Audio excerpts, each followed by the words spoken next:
Hey, it's Tom out here outside Santa Fe, just getting up into the mountains. It's about 70 degrees out. I'm gonna go for a ride up to where I'm camped. Temperature might drop about 15 to 20 degrees, but sun's setting, so it's really surreal. So this is the first time I'm recording the GoPro on my motorcycle with the GoPro 360.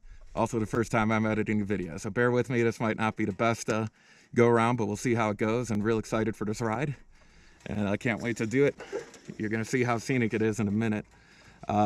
Let me just put my helmet on. Won't ride without that, but let me just start it up so you can hear the engine real quick. Pretty good. All right, both gloves on, helmet on, kickstand up now, ready to go.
All right, well, back home for tonight, so thanks for watching What Tom Does, and about to make some dinner and, maybe do a little video editing and get up and start it all over again tomorrow.